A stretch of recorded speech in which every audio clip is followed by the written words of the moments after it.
Welcome to another Adobe Flash video tutorial. During this particular session, we are going to look at more on layers and how they work in Adobe Flash. Also looking at other features within the timeline, so layers, and then of course using the playhead and moving in this particular section here. Now that we have a file that actually has data in it, you can see there's some graphics, but there's also some animation that's been added to this particular file. Let's go ahead and now take a look at your layers in the timeline. So I'm going to go ahead and bring this up here so that we can take a look at the features a little bit closer down here at the bottom left hand side. Let me go ahead and zoom in so you can see it a little bit better as well. Alright, so down here on the left you've got the timeline features, and you can see I've got several different layers, all of them named according to what is actually on that particular layer. Layers in Flash work very similar to layers in Photoshop as well as Illustrator. So pretty much across the Adobe suite they'll function pretty much the same. To create a new layer, you simply come down to the bottom icon, and when you hover over that, you should say that it's going to tell you that's the icon for new layer. That's what it's for. Then you also have a little folder, and then of course the delete button. So if you're currently have something selected, then you're affecting this particular layer. So if I were to hit the trash can at this point, it would delete this layer here.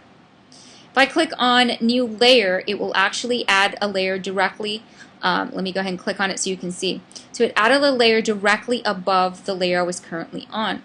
So be careful when you're adding new layers. Anytime you decide, okay, I'm going to go ahead, I want it above the sun, then make sure that you're not located up here, instead that you're located down here. That way you can go ahead and add that particular layer, and it adds it always above whatever is currently highlighted. Let me add another one there, and it's going to add it right above it. So that's good to know, because you never know where it'll appear unless you're paying attention closely to what you have highlighted. So what I'm doing now here is simply dragging up. I'm going to let go, and you saw how it moved my layer up. So you can actually click and drag and move your layers up and down. So if they were not in the order that you wanted them, and you've already created that layer and started working on it, then all you have to do is click and drag to move that around. So it's very simple to reorganize your layers. To actually label your layer, you're going to double click on it, and it'll allow you to actually put in a title. So I'm going to call this demo so that I don't mess up this file here. So we're going to call it a demo, the layer here. So demo, and you can see where it's located down in this section. Couple more things. Let's take a look at these features right in here. And by the way, the pencil just means this is the layer that I'm currently working on. If I were to start working on this layer up here, notice the pencil moves. So it knows not only is it blue, but it's giving me the little pencil, letting me know whatever I'm doing right now is going to edit only what's on this particular layer. Let's come back down over to demo. A couple of things. So notice you have a little eye, which is going to give you the visibility of whatever is on this document. So let me jump over. Let me zoom back out, and we're going to jump over to the first layer, which is flowers. So you see all my flowers here on the screen. If I click on, let me zoom in a little bit, where you can still see the flowers. Okay. So if I click on this little dot here that's under the eye column, then I can show or hide my flowers. This is to get them out of the way, so that if I'm working on an area here, let's say I was going to put more grass that was maybe had more texture to it, not just flat like the screen. Well, I need to get my flowers out of the way, but I don't want to move them because I've already positioned them exactly where I want them. So instead, I just simply come down here. One of the things I do is to just remove the visibility, so I can no longer see them. Not only can I no longer see them, but whatever I design directly above it is not going to interfere with that. I don't have to worry about that part. The other thing you have as an option is to lock down a layer. If I click on this lock button, it won't allow me to do anything to those flowers. In other words, I can click and drag all I want here.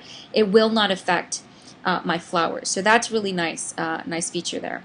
And lastly, this little icon here that I have, this little light blue one, which is this icon here, this is going to actually highlight any of my objects that I have that are within that layer. So when I click on it, see how it highlighted all of those items for me? So it's letting me know, and I love this feature because sometimes we're designing maybe we're designing and we don't realize what all is on this particular layer. So you can toggle back and forth on that particular layer. Sorry about that. You can toggle back and forth on that particular layer. And you should be able to see right now I'm under this layer, the layer that has this little black line here. And when you toggle on it, whoops, I got off it. There you go.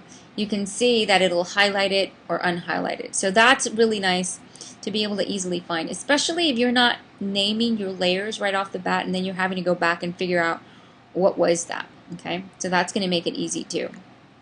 Next thing, if you double click over that little box there, if you actually double click over it, it will pull up the properties for that particular layer. So you can actually double click on a majority of that layer there to be able to pull up this layer properties box. It's going to allow you to rename it. So we put Buzz ZZ. Well, maybe I needed 3 Z's or 4 Z's, so I added another Z. Also, you can make some choices here as well as changing the outline color.